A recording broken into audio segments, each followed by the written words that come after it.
Judges are 3 in number, so that there will always be a decision. It will either be unanimous, or there will be a majority for one view. The accusation is that God has broken his covenant with the Jewish people. Who led us out of Egypt? Now we'll hear some sense.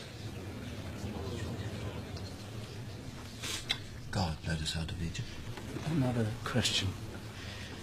Why were we in Egypt to start with? Well, there was a famine, and so we took shelter. Who sent the famine? Well, the famine, we don't know much about. God sent the famine. So God sent us to Egypt, and God took us out of Egypt. Exactly so. And later, he sent us out of Babylon in order that we might when learn. he brought us out of Egypt, how did he do it? By words, visions, a miracle? Moses asked Pharaoh. And when Pharaoh said no? The plagues. First, Moses turned the Egyptians' water to blood. Then God sent a plague of frogs, next a plague of mosquitoes, then a plague of flies. Then he slew their livestock, next a plague of boils. Next came the hail, which battered down the crops and even the trees and structures everywhere, except in Goshen, where the Israelites lived. And still Pharaoh did not agree. And so a plague of locusts, and then the days of darkness, and finally, what? God slew the firstborn of Egypt and led us out of Egypt. He struck down the firstborn. From the firstborn and heir of Pharaoh to the firstborn of the slave at the mill, he slew them all. Did he slay Pharaoh? No, I don't think so, because later... It was Pharaoh who said no, but God let him live and slew his children instead. All the children. And then the people of Israel made their escape, taking with them the gold and silver and jewelry and garments of the Egyptians. And then God drowned the soldiers who pursued them. He did not close the waters up so that the soldiers could not follow. He waited till they were following, and then he closed the waters. And then what?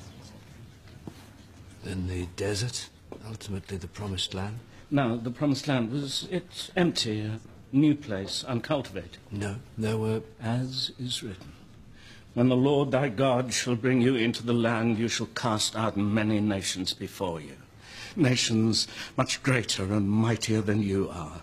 You shall smite them and utterly destroy them and make no covenant with them and show no mercy to them. He has shown us his favour. We are his people. And he gave us a king in Saul. Now, when the people of Amalek fought Saul's people, what did the Lord God command? I ask the scholar. Crush Amalek, put him under the curse of destruction. Was Saul to show mercy, to spare anyone? Do not spare Do him. not spare him, but kill. Kill man and woman, babe and suckling, ox and sheep, camels and donkey.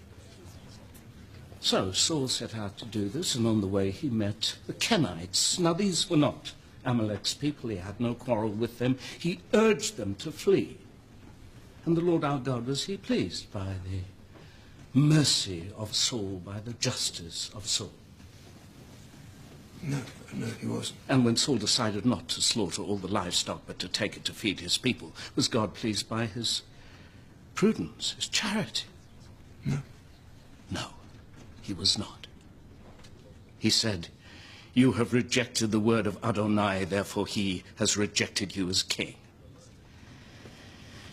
So, seeking to please the Lord our God, Samuel brought forth King Agag and hacked him to pieces before the Lord at Gilgal.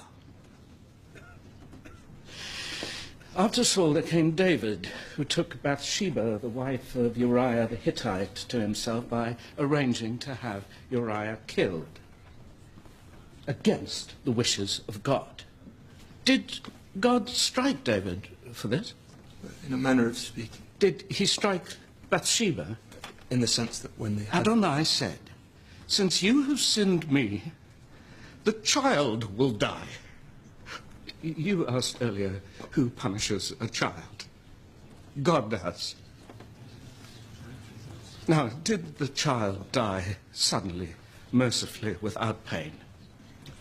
In chapter 12 we learned that in actual fact... 7 days. 7 days that child spent dying in pain, while David wrapped himself in sack and ashes and fasted and sought to show his sorrow to God. Did God listen? The child died. Did that child find that God was just? Did the Amalekites think that Adonai was just? Did the mothers of Egypt, the mothers, did they think that Adonai was just? But Adonai is our God, sure. Oh, what, did God not make the Egyptians? Did he not make their rivers and make their crops grow? If not him, then who? What, some other God? And what did he make them for? To punish them? To starve, to frighten, to slaughter them? The people of Amalek, the people of Egypt, what was it like for them when Adonai turned against them? It was like this.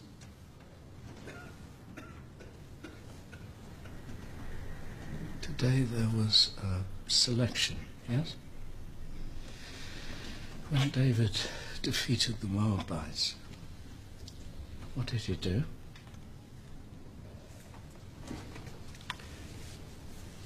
He made them lie on the ground in lines, and he chose one to live and two to die. We are become the Moabites. We are learning how it was for the Amalekites. They faced extinction at the hand of Adonai. They died for his purpose. They fell as we are falling. They were afraid as we are afraid. And what did they learn? They learned that Adonai, the Lord, our God, is not good. He is not good. He was not ever good. He was only on our side.